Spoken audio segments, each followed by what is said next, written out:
Why would a math teacher named Joseph Henry invent the telegraph? And didn't Samuel Morse invent the telegraph? Well, I'll tell you, and along the way I'll talk about a transformative book, the importance of insulating wires, dropping thousands of pounds of weight for fun, the first doorbell, and one really big missed opportunity. Ready? Let's go. Electricity, electricity, electricity, electricity. Joseph Henry had a hard life. He was born in the backwoods of Albany, New York, to poor Scottish immigrants.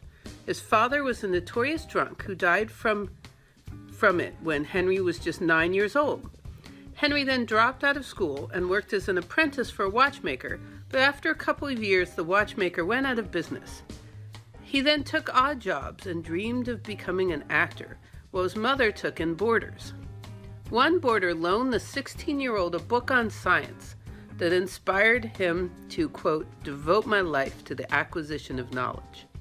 When Henry was 19, he managed to receive a scholarship to further his education at a high school called the Albany Academy.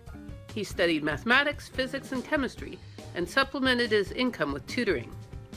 He then had a series of unrelated jobs, and by 1826, he got a job as a math teacher at the same school he went to 10 years earlier.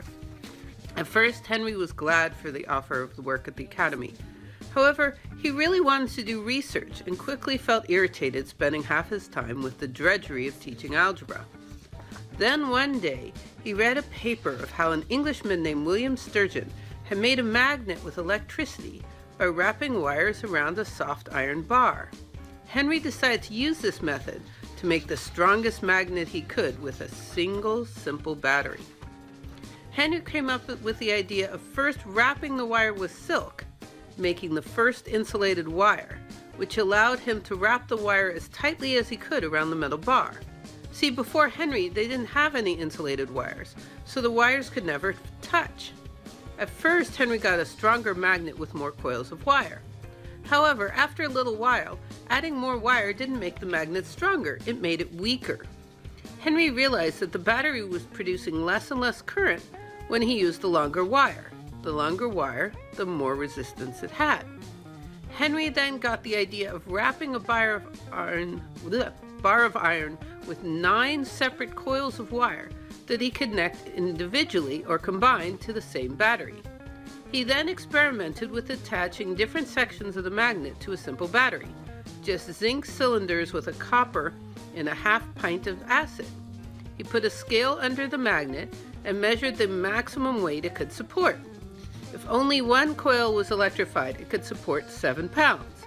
If, however, he attached 2 in what we now call parallel, so the current goes through both coils at the same time, he could get the magnet to hold up to 145 pounds. If he attached all 9 coils, he could manage to lift 650 pounds. Soon, Henry bested his own invention and made a magnet that held over 2,000 pounds.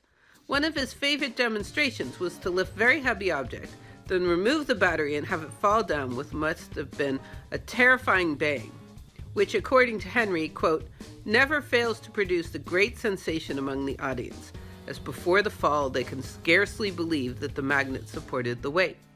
Although dropping heavy objects was fun, Henry felt like he'd reached the limits of his powers. He realized that his action of disconnecting the battery caused the weight to fall at a distance away. He wondered how far he could separate the two. First, he scaled down his experiment and made a simple electromagnet was tightly wound with insulated wire that was placed near a bar magnet on a pivot. When the electromagnet was electrified, it moved the bar magnet, which ran a bell. Basically, it was a first doorbell. He then spooled out wire throughout the upper rooms of the academy and managed to make a bell ring with a signal over a mile away. More than a doorbell, Henry had invented the telegraph. Amazingly, Joseph Henry recognized that he invented the telegraph. See, people have been trying to use electricity to send information long distance since the 1700s. By 1820, a Danish man named Ørsted had determined that current in a wire would cause a nearby compass needle to turn.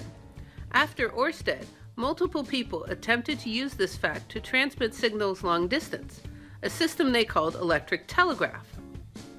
When Sturgeon coiled wire around an iron bar to make the first electromagnet in 1824, his friend and mentor Peter Barlow tried to use it to make an electromagnetic telegraph, but found it didn't work more than 200 feet and gave it up. Therefore, when Henry made his most powerful electromagnet and long-distance communication, he added that it is, quote, directly applicable to Mr. Barlow's project of forming an electromagnetic telegraph.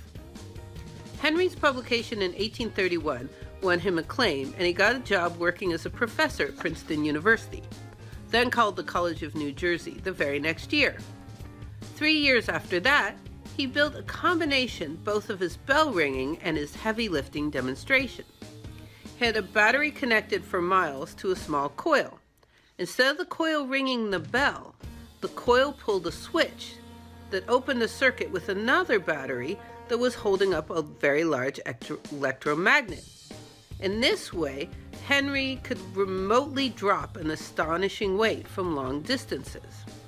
Joseph Henry had not only invented the telegraph, but he had also invented the relay, an electromagnetic switch that could connect or disconnect a new circuit, that could stand a telegraph for as long as one wanted to.